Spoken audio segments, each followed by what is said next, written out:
I'd like to welcome to the show the Thomas L. Rhodes Fellow at the National Review Institute, Dominic Pino. Thanks for being with us.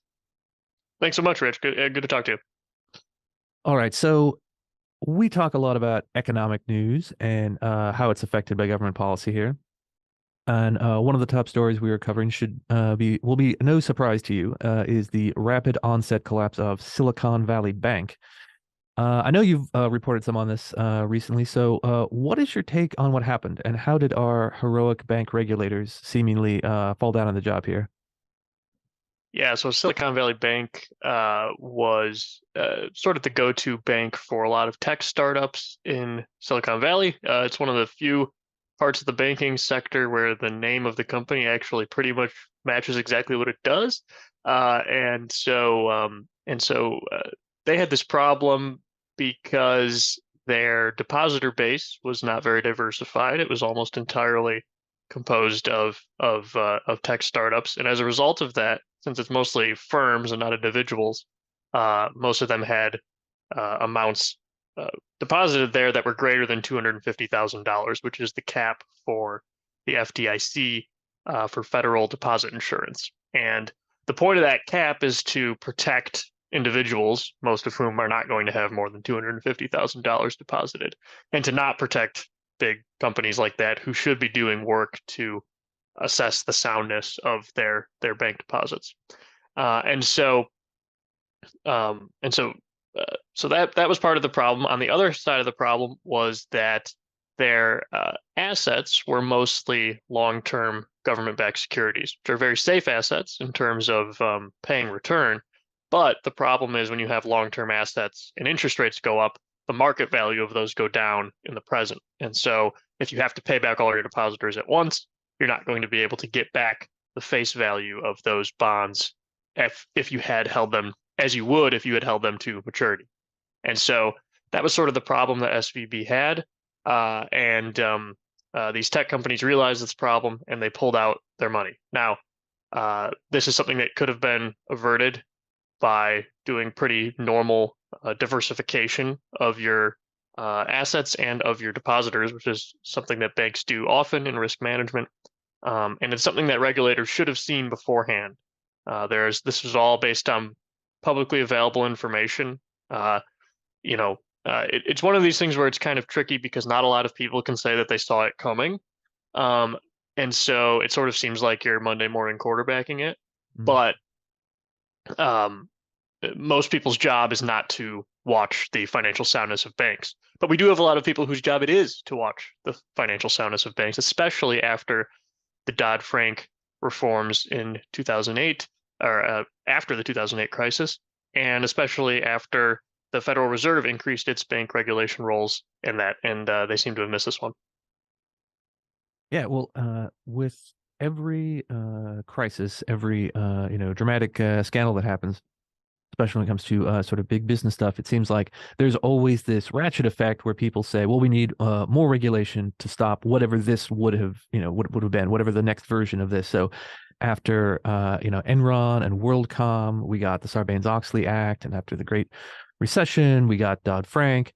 Uh, Yet we still keep having, corporate scandals and crack-ups and bankruptcies, and it doesn't seem to have occurred to anyone that maybe the like moral hazard involved by more and more government being involved is creating more scandals than it's actually stopping. And the question is always, even if that's not the case, even if it's not actually making things worse, the question is, what's the risk return? Like, what are we getting for the next layer of regulation that people are proposing to stop this? Like, is it worth it, or is it just a bunch of paperwork that's going to like make people feel better but not do anything substantive?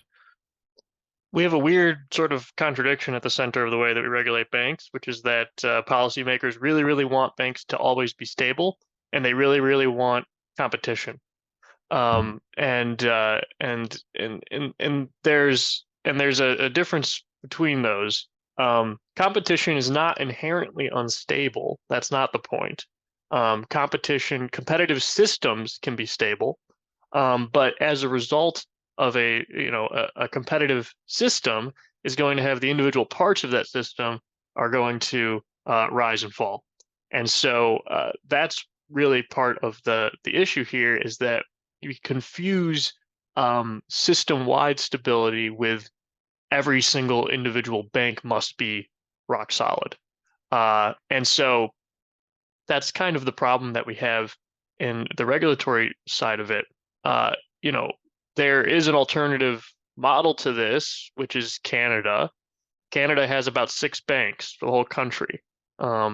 It's not they don't have a lot of the small community banks like the United States does. They have a very stable banking sector though. All 6 of those banks were founded originally, they've been sort of merged and combined, but they can all trace their roots back to the 1800s. They've been around a very long time.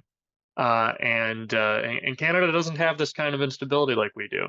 But they don't have a lot of community banks. They don't have a lot of that kind of stuff. So um, it's sort of a problem right now where I don't think policymakers know what they actually want. If they want the stability of Canada, they're going to have to put up with the lack of small banks and the lack of sort of regional competition and that sort of thing. If they want the regional competition and that sort of thing, they have to be willing to understand that sometimes banks are going to go out of business, and we need to be able to respond to that. Again, you compare this with the restaurant industry, for example. The restaurant industry is extremely competitive. It's not very regular. It's not very regulated. Even really big players do not make up a huge portion of the market share. Restaurants go up in and out of business all the time. I mean, just walk around any place, that part of town nearby where there's lots of restaurants. People always be like, "Oh yeah, I remember that used to be a Chinese place, and now it's a Japanese place or whatever." Um, and that kind of thing happens. But the restaurant industry is stable in the sense that if you want to go out to eat, you can go get food, right? It's you can pretty well count on that, pretty much wherever you are. But there's a lot of turnover and a lot of churn, and so, do we want banking to look more like that? I, Again, it is different with banking, right? Because I don't know if I want banks going out of business all the time. So it is kind of an interesting thing where policymakers, we shouldn't expect our policy regime to make sense because I don't really think anybody has agreed on what its actual purpose is and what we are actually driving towards. Well, yeah, when you said, it sounds like maybe policymakers don't know what they want. I think maybe we know exactly what they want. It's just what they want are two different irreconcilable things, Sure, yeah. which is identifiable, but not very workable. But as you pointed out, Canada, for example, is sort of like a different system banking wise, but Canada is not the world's largest capital market, and Yeah. is not the destination in so many places, for so many other people for financing and economic dynamism.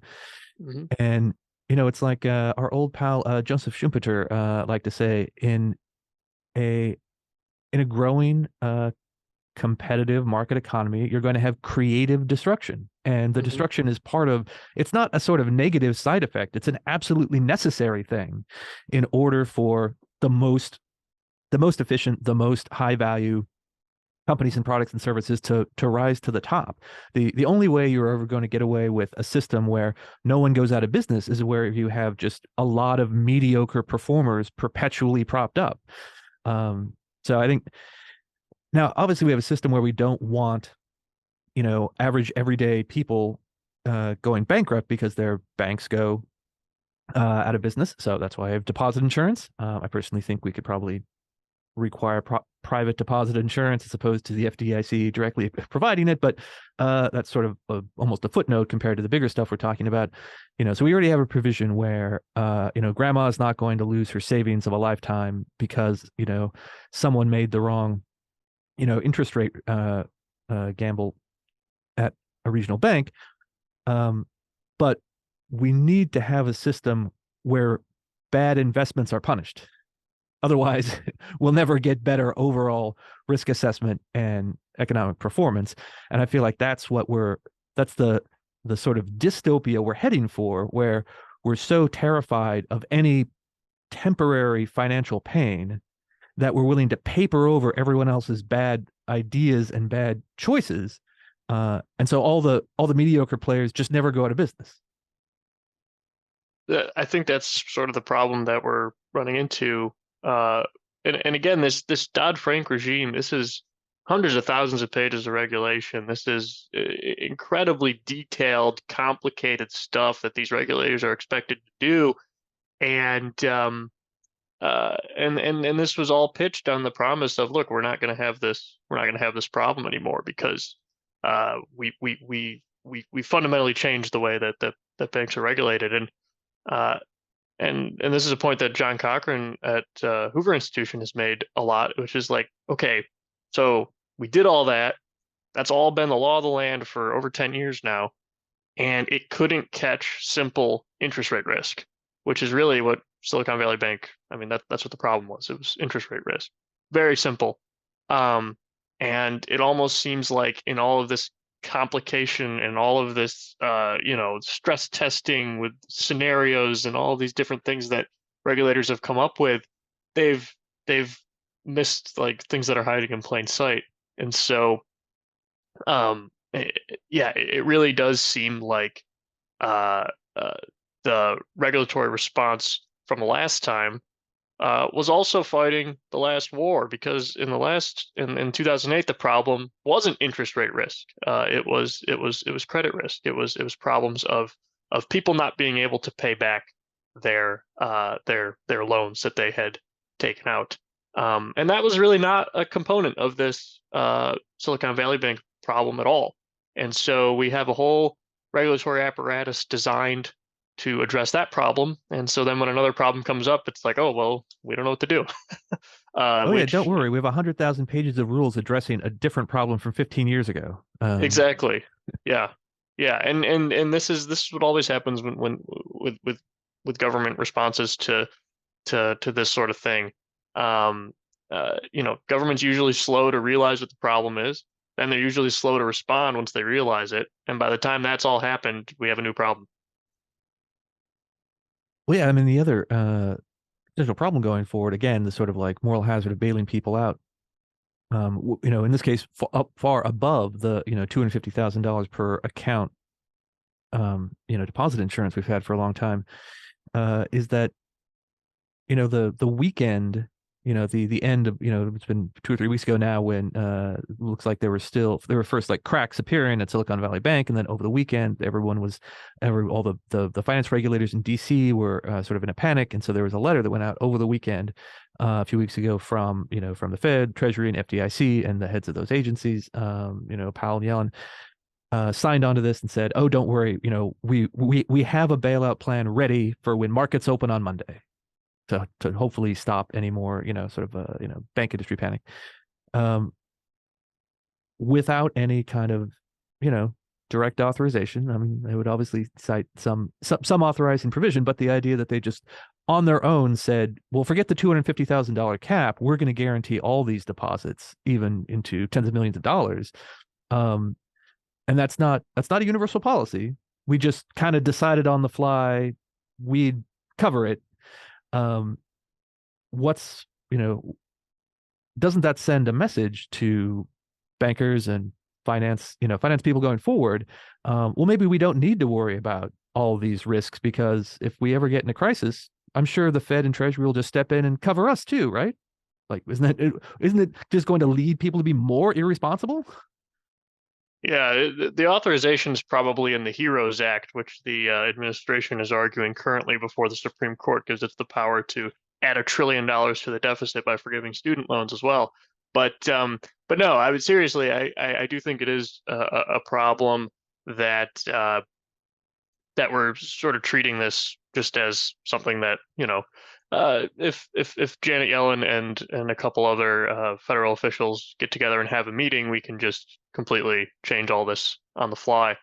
Um, the I think one of the central misconceptions too that comes with a lot of the concern about this for individuals, especially, again, the problem with Silicon Valley Bank is that most of its deposits were not insured because they were mostly corporations, but and they were in excess of 250,000. $250,000 is a lot of money for individuals. More than I Hardly got on me anyone, now. hardly, hardly anyone has more than that. Just as an individual in a bank account, and so, you know, for most banks, that's not going to be a problem, the issue the misconception I think that comes in is that whenever a bank goes out of business, that means everybody loses all of their money, and that's just not true. And it's even not true if the government never gets involved at all, because other banks can come in and buy up the bank that failed, and everyone and in a lot of cases, people keep all of their money because if you have a situation where well, depositors keep all of their money, the shareholders and everybody else will get wiped out, but in a lot of cases, depositors will keep all of it because a bigger bank can come in and or even a similar sized bank can come in and purchase the those, and along with that purchase comes the relationships with the clients and all that stuff that goes with that, right? Um, it's just like in any other industry, if a company goes out of business, it doesn't mean that everyone that works at that company loses their job necessarily, right? Because another company comes in and purchases it and can keep a lot of people on. And so it's a similar thing like that where in any other industry we'd be totally okay with it. But in banking, it causes problems because we don't want to have banks get too big and we don't want to have all these things. And again, these are all sort of goals that policymakers have made. And so it's not like this is a unintended consequence even. This is really intended. They don't want banks to be too big, and so we discourage this kind of behavior that in any other industry we think is perfectly fine. Um, yeah, I really do think that it causes problems there, and yeah, just this fear that if the government doesn't step in, everyone loses everything. That's not true. It's not true anywhere in any other sector, and it's not true in banking either. That's a good point. And so to this is sort of a maybe a pivot off of the central question, but we have some of our conservative friends saying now that wokeness and left-wing ideology were at least partially to blame for the collapse of Silicon Valley Bank and maybe even some other recent troubled banks that we've now almost forgotten about, like Signature and Silvergate, that were going through trouble at the same time. So, my take is that uh, isn't that this sort of woke or sort of ESG themed policy had necessarily had that much to do with the collapse of the bank, but that it may be discernible in terms of the preferential bailout and the policy response to it. Um, because a lot of this has been widely reported that a lot of Silicon Valley Bank's startup clients weren't just sort of like tech software startups, but were sort of climate startups and clean tech startups, energy, next generation energy projects. And so the the quick swooping in to pull their fat out of the fryer by three of the most powerful people in Washington D.C. Might have had something to do with that. And the question, I was just up in New Hampshire doing a great event with our friends at American for Prosperity, and we were talking about ESG and Silicon Valley Bank. And I said, what do you think is the likelihood that these like elite policymakers would have jumped on a bailout as fast if you had a like mid-sized regional bank that had all oil and gas and heavy manufacturing clients, and people just sort of like rolled their eyes, assume, well, of course that wouldn't have happened. What do you think about this policy where not only can Janet Yellen and Jerome Powell kind of rewrite banking regulation on the fly with a single memo, but it's sort of up to them to pick and choose which bank feels like it should be bailed out and which ones, well, maybe they can just go bankrupt. First, I think it's important to say that Silicon Valley Bank absolutely was doing a lot of this ESG signaling and climate stuff. I mean, if you look at through their annual reports and publications, they're using all of the buzzwords, all of this, all of the lingo of this movement, and they were doing all of that stuff, right? And so, people that talk about that, they're correct in the sense that that is what they were doing. But uh, the problem with the argument that therefore that's the reason that the bank failed is that lots of other banks also play that exact same word game and they do this exact same progressive virtue signaling thing. And so, they didn't go out of business because they also did basic risk management and they also did sort of a basic understanding of we have to diversify our depositors and diversify our assets to make sure that we can adequately respond to rising interest rates that we all knew were coming. And so I think the argument that ESG or wokeness is the reason that this bank failed doesn't hold up because of that. And there's, you know, there's a sort of post hoc fallacy to this too, which is that, well, this happened, this happened, and now we can say that caused the problem. Um, and if you were on the other side of this argument and you were in favor of wokeness and in favor of ESG, uh, again, making clear that most banks in the United States play this game to a certain extent. Some do it more than others, but most do it to a certain extent. Um, and you didn't go out of business, you weren't Silicon Valley Bank, you were a smarter bank, you could say, well, look, we did all this ESG and woke stuff and we didn't go out of business, so we're doing fine, right? And you could say, look, it's because we valued the climate and because we did this stuff that our business is stronger, right? And we would all say that that argument is silly. And so I think that making too much of that is a problem. And it's certainly true that wokeness is a problem. It's a pernicious idea. Um, basing, sort of analyzing everything in society through as oppressor oppressed structure it's destructive. It's a bad ideology. And because it's important that we contend with that and that we provide a positive alternative to that way of viewing the world, um, it's important that we diagnose it correctly. And I think this is a situation with SVB where, yeah, they were doing that stuff, but it's not really the fundamental cause. And to go to your example, your hypothetical example of if a bank had all oil and gas clients in it and it went under, um, they would be guilty of the same fundamental error that Silicon Valley Bank was, which was not diversifying your customer base. Oh, sure. And to a certain extent, I mean, they would have it coming for them just as much as SVB did. I don't really think, again, just because we might happen to like oil companies more than we like climate startups or whatever, shouldn't really matter to the fundamental question of, was this a sound financial institution? Were they doing a good job of managing their risk in a very basic way? And yeah, if they were super concentrated in that way, that would also be a bad reflection on their management, just as it's a bad reflection on SVB's management to have focused so much on the tech industry. That's a good point. And uh, like you said, irrespective of say like a concentration and focus on one type of client, we have to keep repeating it was the like long-term treasury bond buy and the unhedged inflation rate or the interest rate risk that was the probably the deepest underlying problem in this particular case. But I think there's sort of a wider argument to be made about management focus and where senior management and board level decisions are being made. What are they worrying about? And so, step away from Silicon Valley Bank in particular for the moment and say, when it comes to CEOs and board members, they only have so many hours in the day and they only have so much mental and, emotional bandwidth when it comes to things they need to worry about. And all sorts of people are fighting to get their focus in front of those people, right?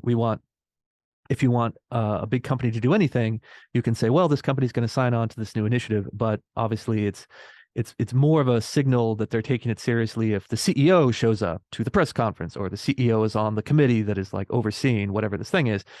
And so activists of all kinds, including very much environmental and ESG activists, are big on saying we want this decision to be made at the board level. We want it to involve the CEO. We want it to involve the most senior decision makers and have companies pledge in the future that whatever this important initiative is that we're advocating for, it be a senior level thing, which is great if you are in favor of like the climate pledge. And so you say, I want this company to like have the CEO and the board chairman be on the climate pledge. But you can't do that with everything, right? Because there's, like I said, there's so many hours in the day, and these people are supposed to also be managing an actual large public company at the same time, which, unless you're a clean tech startup, probably is not mostly about climate. So this comes to this can potentially come to a head, I think, if the management is distracted enough from its main goal of products and services to this other stuff, whatever it is, whether that's climate or diversity or fair trade or whatever, that you can see firm performance suffer if management is sufficiently distracted. And so one, this is something that came up, years ago. My old boss and colleague Fred Smith, looked at the Deepwater Horizon explosion and oil spill in 2010, where BP's uh, drilling platform there in the Caribbean, and he wondered if BP's well-known and high-profile PR campaign, in which they said, we're no longer British Petroleum, we're now Beyond Petroleum. We're the oil company that's not an oil company anymore, right? We're an integrated oil company that's getting into other things, and we're not even about oil and gas anymore. So don't think that we're the dirty oil and gas company. Fred said, I just wonder how much time and effort at the senior level of the company went into this PR campaign, and how much time did not go into worrying about traditional things like drilling operations and safety. So that's a dramatic counterexample. But I think in any firm, there's plenty of less dramatic instances where the firm's core performance can suffer if the message goes out that what we really care about at this firm is ESG, not selling a good quality product. For sure, I think that is a problem, and we see this kind of mismanagement come up all the time with all different kinds of companies and all different kinds of industries. I mean, one of the biggest ways that it shows up famously is with really big companies that sort of have bureau, like internal bureaucracies that make it impossible to do much of anything. We see this with um, famously with car companies and things like that, which became really big and stop being innovative because they have, there's a million different levels of management you have to get through before any decisions get made and that sort of thing. Um, and I think it's important to just note that at this point, we're talking about the internal management specific companies, which sometimes is not going to be done very well. And part of the competitive process in a market economy, part of the disciplining effect of that is that the when that's done poorly, there needs to be negative consequences because otherwise the people who are doing well, the people that are, in this case, the banks that are managing their risk properly and are actually focused on serving their customers, they're not going to be able to advance in the way that they should if these poorly performing and poorly managed companies are being propped up by government and the rest and protected from their bad decisions by that. And so I think that's you know it's not only the negative consequences for the poorly managed companies, which is important, but it's also that if you're doing better than them, you should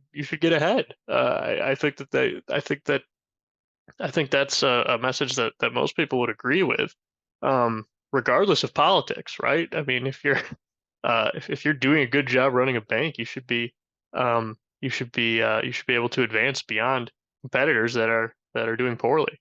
And so because you're serving your customers better. Mhm. It's not even a question of and the way that that is registered in a market economy is with profit, right? And that has sort of a can have a political tinge to it sometimes.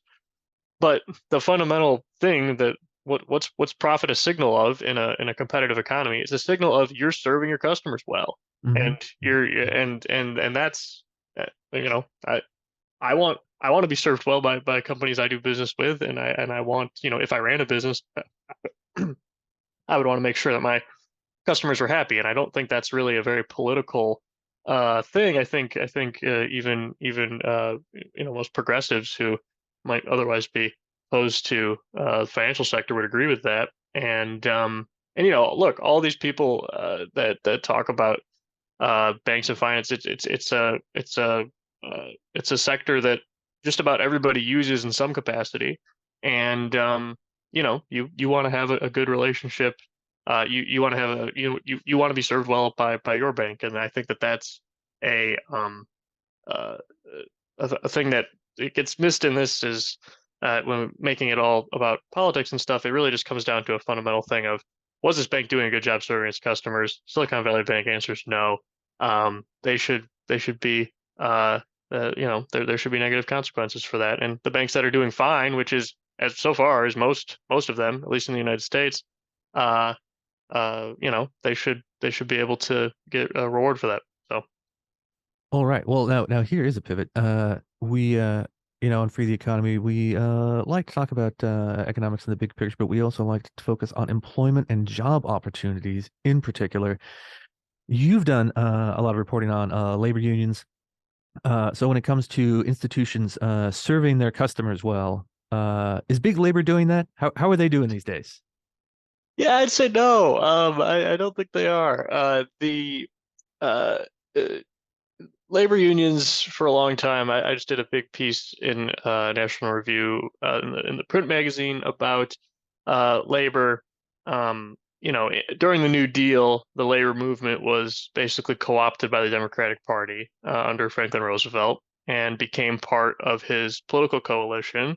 But it went a step further than that because the National Labor Relations Act, the Wagner Act, passed during the Great Depression, basically puts big government and big labor on the same team.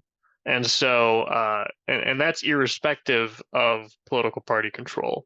It wasn't just that, the unions are voting for Democrats or union members are voting for Democrats or unions are donating to Democrats or anything like that. It's that as a matter of federal law in the United States, they are on the same team. The government and unions are because the National Labor Relations Act has as one of its central goals promoting the formation and the proliferation of unions. And this is a state of affairs that, if it were true for corporations, would be completely unacceptable. And we would all immediately see that there's a problem when you put together these things and you say that the goal of the United States federal government is to encourage the formation and proliferation of giant corporations. We would all say that we would all sort of agree that that is a bad thing. And in cases where that does happen, because it does, it's called cronyism. This happens all the time in isolated incidents. It's roundly called out by people, and we all say, "Look, this is a problem." But again, for labor law, that's actually the law of the land. It's not. Mhm. It is as a general proposition, and this is a point that William F. Buckley Jr. made a lot in his writing, which was to call out union monopolies. And we don't usually use that word monopoly with anything other than corporations, but um, you can just it's employer and employee are mere images, and so we can just apply that same thing to the other side. And so if you have a labor union that's allowed um, to organize workers across multiple industries or for an entire industry in the whole country, that's a monopoly in much the same way that a corporation, if it were doing that, would be a monopoly and would be broken up by government regulators because we don't tolerate that. But for unions, we do, and in fact, we encourage it, right? Um, and so that state of affairs was sort of broken up a little bit in 1947 with the passage of the Taft-Hartley Act, which, among other things, gave state governments the power to pass right-to-work laws. And so um, uh, a majority of states now have right-to-work laws. That's still true, even though Michigan just got done repealing theirs, which they're one of the only states to ever repeal a right-to-work law once it's passed. Vast majority of states, when they pass it, they never look back because it's good for their economy and it's good for workers in their state to be able to choose whether they want to join a union or not, and to not be forced into it simply by choosing a certain career path. Well, right. And Although so, I think but in the case of Michigan, I think there were a lot of people were astonished that Michigan ever passed right to work in the first place, because unlike a lot of the other like states in the like southeast United States where it's been really a durable policy for decades, the Michigan is the home of the United Auto Workers and the Big Three, and the one of the most consistently unionized sectors of our economy. And so for a lot of people, I think, Detroit and the motor industry was the very kind of the sine qua non of industrial labor unions, right? And so I know that They're people who worked on, state level, policy in Michigan, and years ago, 20 plus years ago, when they started, working on policy reform, saying, well, we need good, free market reform here in Michigan, and what we want to do is we want to pass, right to work here. I think people sort of laughed at them that would ever be possible in Michigan. So it is a bit of a sort of turning of the tide in the fact that it's repealed, like you said, most states have had that policy, haven't repealed it, but for me, Michigan's almost kind of a unique case there.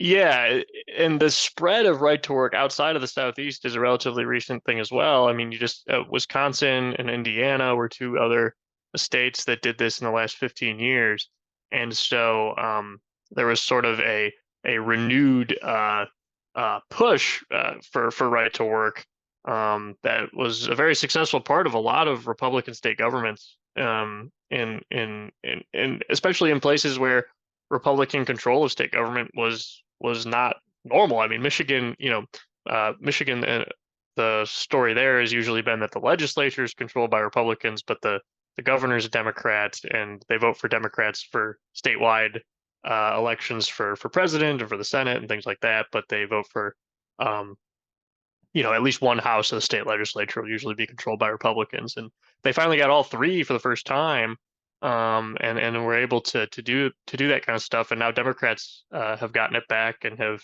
turned the tide there. So yeah, it is somewhat unusual, but yeah, for these states that have expanded on this, they've seen good success, and it's one of these things too where people argue a lot about whether it really makes a difference for economic performance, and it's obviously impossible to determine causation specifically because there are so many different things that are influencing this. But sort of the circumstantial evidence just does suggest that these states perform better in terms of attracting new companies, in terms of the health of their public pension systems. That's a big thing that doesn't usually get talked about enough, I think, in this conversation, because that's where the some of the problems with unionization really show up, is the government, the sort of and that's another situation too where they're fused with government, right? And this is most obvious with public sector unions because they are lobbying politicians that they helped elect Mhm. to give money back to them. So this is not usually, and again, when corporations do this, we all recognize that, oh, this is sort of a problematic thing, and we should probably, at the very least, be aware of it and be very skeptical of it, if not do things to try to prevent it. But for some reason, with labor, we treat it as a totally separate thing. And again, this all goes back to Franklin Roosevelt and the New Deal, where we made this. That was a decision that the United States government made um, under Roosevelt. And while it has been sort of scaled back a little bit by Taft-Hartley Act, and has been scaled back really by individuals and by workers just choosing not to join unions, and the unionization rate in the United States is 10.1%, which is the lowest on record that the Bureau of Labor Statistics has. And that comes despite wall-to-wall media coverage of Amazon and of Starbucks and of this Mhm. handful of Starbucks stores that voted to unionize. And this was the new wave, and this was the greatest thing. Unions are coming back, and the Bureau of Labor Statistics that actually just reports the facts of what is going on in the economy just poured a bunch of cold water on that whole thing. Well, yeah, I mean, I think you're forgetting about the Wirecutter Union at the New York Times. That's like 30 people right there. Yeah, I mean, exactly. Well, that's another thing too, which is that a lot of the journalists that write about this stuff are themselves union members, and so it's important to keep that in mind too, as sort of a, I think that's a conflict of interest that would we should probably expect people to disclose, but that's not usually how it goes. But yeah, I mean, there is this sort of, we're all in it together sort of feeling among a lot of the mainstream media, many of them who are unionized, and so they report on these things and try to make it a big deal, and they also try to sort of pretend that they're oppressed coal miners from the 1800s too, which is always sort of humorous to look at.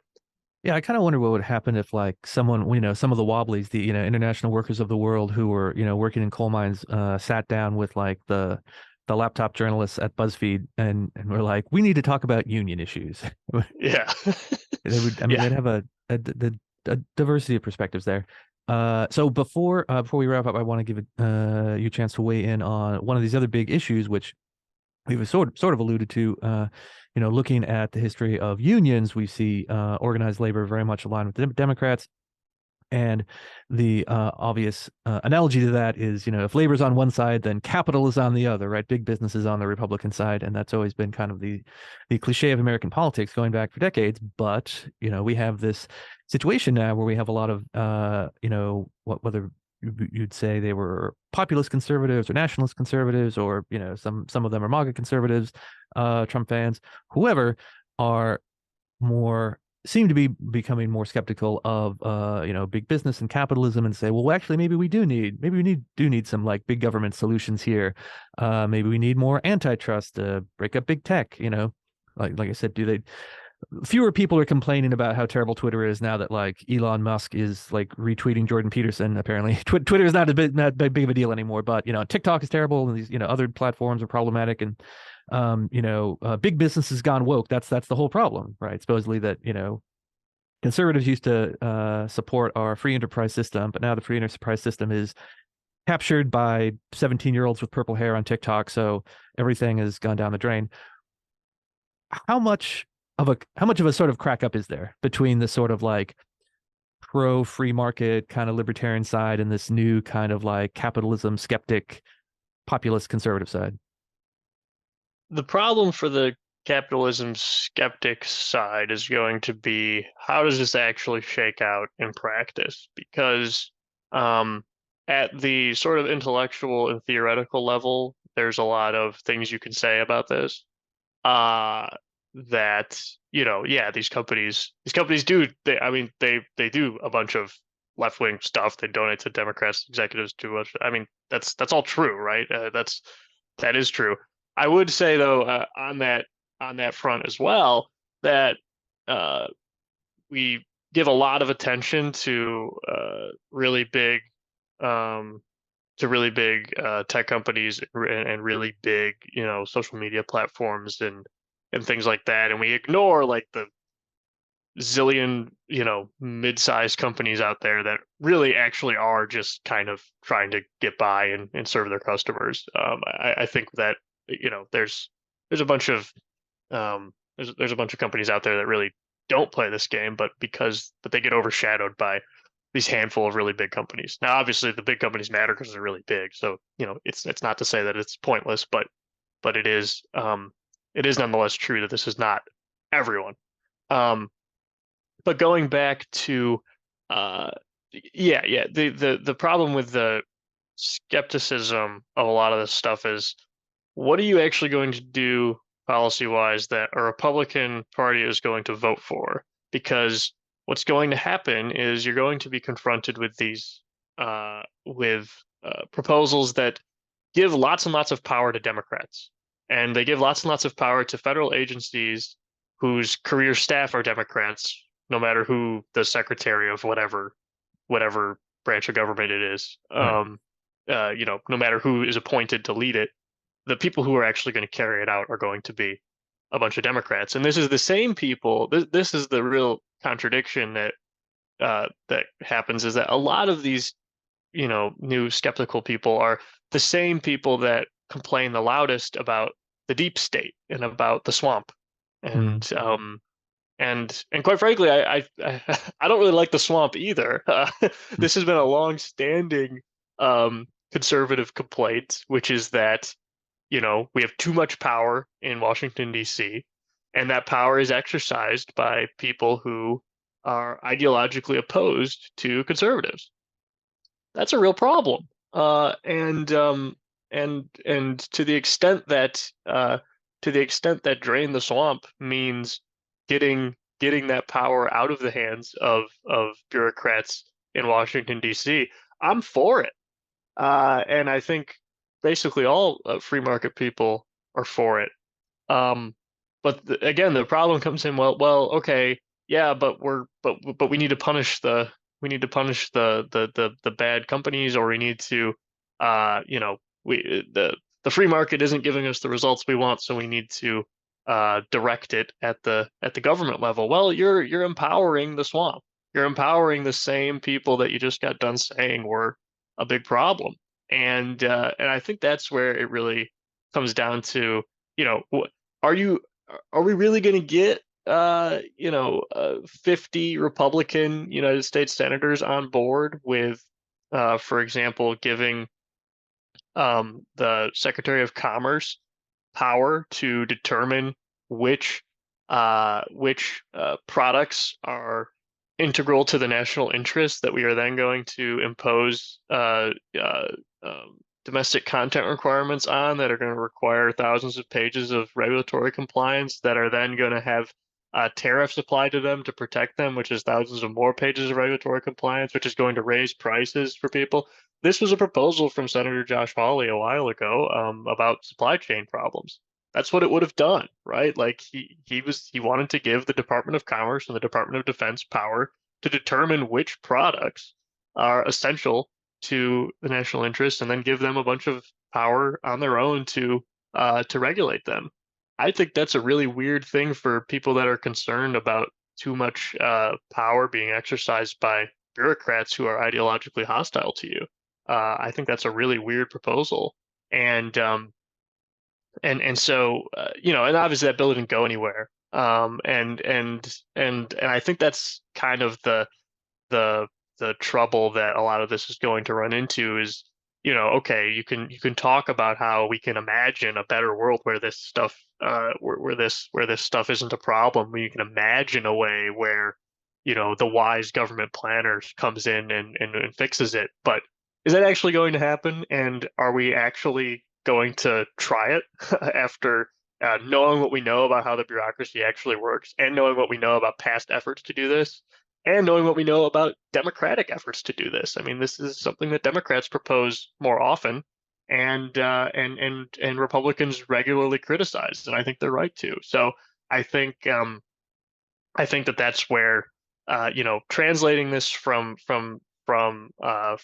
ideas and from sort of spitballing about it into actual policy proposal, I think that's where a big problem is going to show up. Well, yeah, I mean, this is what I've listeners, I'm sure, have heard me say this before, but the ultimate conservative critique of big government central planning is not just that it pushes the wrong goals, but that it doesn't work in the first place. Yeah. Right? It's not just that we have a big, complicated left-wing big government, and we need a big, complicated like right-wing government instead.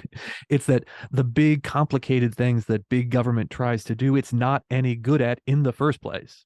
Hmm. Um, so I will leave everyone with that last thought. And so we had a great conversation here today, Dominic, and tell everyone where they can find you and your brilliant, insightful writing and analysis. Yeah, well, I don't know about brilliant and insightful, but you can find my writing at nationalreview.com, right there, and also at the magazine. I encourage you to subscribe to NR Plus, which is our digital full access. It's a great deal for first time subscribers, especially, and we usually have a promo of some kind going on for that. And then you can also follow me on Twitter at Dominic J Pino on Twitter, and yeah, I'm great to be here. Great to talk with you, Richard. And it was a good conversation. And keep up the good work there at CEI. All right. Thanks for being with us. Thanks.